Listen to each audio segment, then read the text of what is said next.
Welcome to the latest part of the Camaro project. In this one, we're going to attempt to test fit the entire subframe connectors, rear suspension. We're going to test fit it so that we can fit door bars. My plan is to fit a door bar going from here down to the front subframe, something that bolts on and unbolts, because I want to send the whole frame out and everything for powder coat. And I can't do that if I just weld it in place. So this is what we're up to right now. Okay, so Bridget helped me fit the front cross member or the front frame into the car, and it all looks really good. Everything all fit and lined up really nicely, as you can see.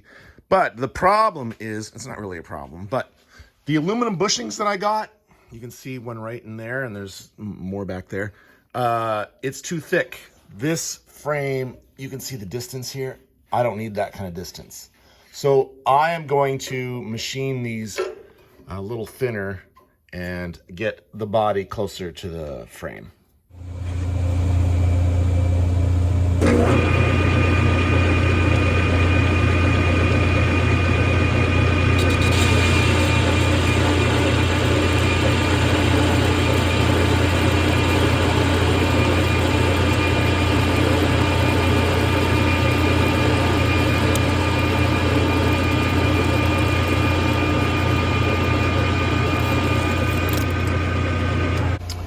So here is a unmachined stock bushing, and then the one that I just had on the lathe. So I took 10 millimeters out of it. That's just a little bit less than ½ an inch.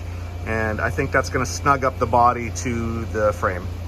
Okay, the new spacers are in, and look how big a difference it made there. Well, it made a 10 millimeter difference is what it made. So ½ an inch. So I guess I could have gone even further, a little more extreme with it, but that's what I'm comfortable doing right there, like that. So I've run into a major setback with my I Did It steering column. Now this steering column is the same length as the stock steering column. And you'll see here, it goes exactly between the pedals. There's really not a lot of wiggle room there. But look where it comes out. Yeah, that's not good. Could I have centered it up any better, any more perfectly with that bar? No, I don't think so. I don't know. I think my only hope, I have a couple of options here. My only hope is, now if I pull this back to like that, then I probably have enough clearance for a U-joint right here going down to the steering rack. I'm going to bolt the steering rack in here and sort of check out the angles of what we're dealing with here. But I think but the problem with that is it sticks so far out here that it'd be just right up against your chest when you're in the car. I measured the stock steering column distance from the firewall to the steering wheel mounting position, and it's 27 inches. And this one right now is, you know, it's like 30-some, like 34 inches or 35 inches. So that is not going to work. So the other option, I don't like this option at all, although it's totally possible, is for me to cut a section of this tube out and put a round piece in here that this would pass through.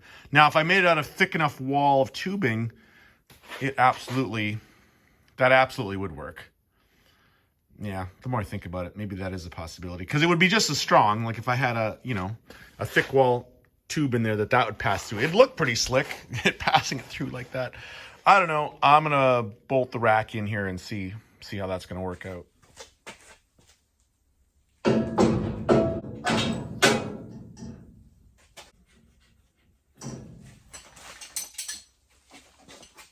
Okay, so to position the steering column the same amount of stick out from the factory, I need to move this to right about there, like this part here, right to about there. So that leaves this little, going from here up to here, which doesn't look like a sharp angle at all. That's completely doable.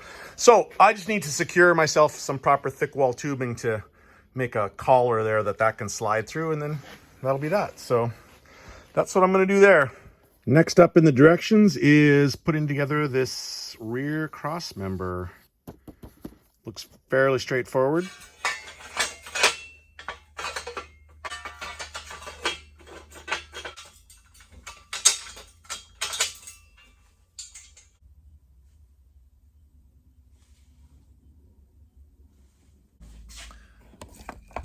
Well, we're in a little bit of an issue here because of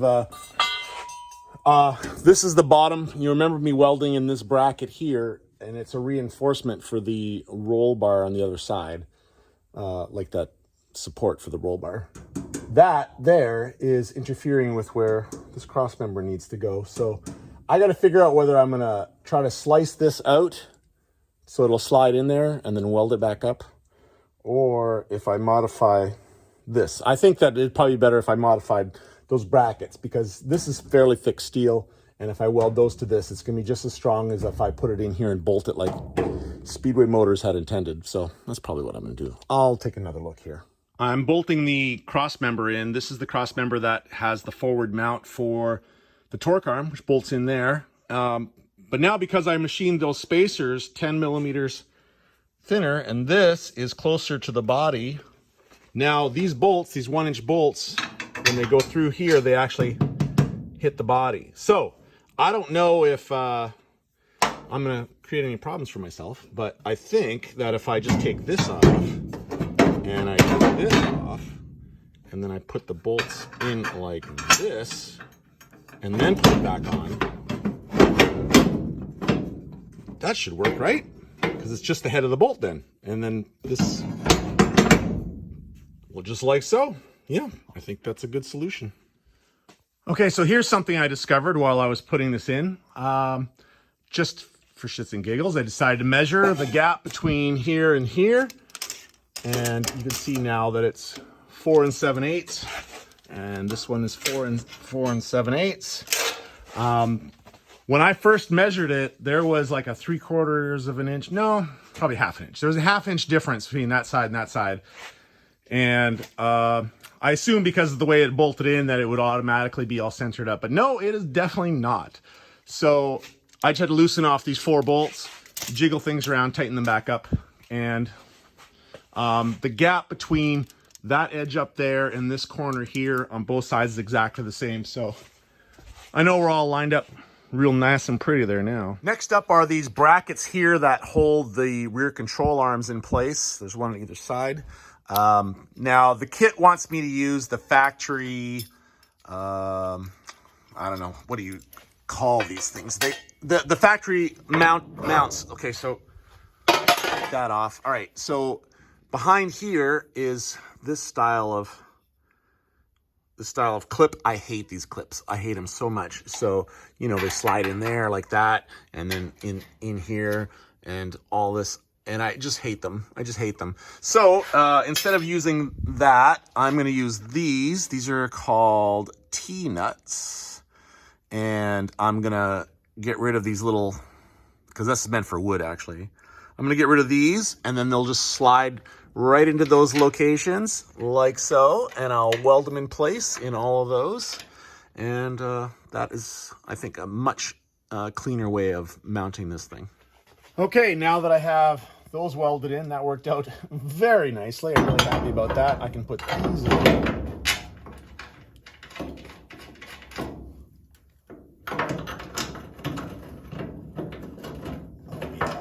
Oh yeah.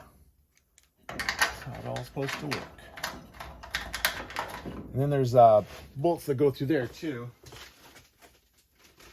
Yeah, these ones here, they got these spacers, or bushings, whatever you want to call them.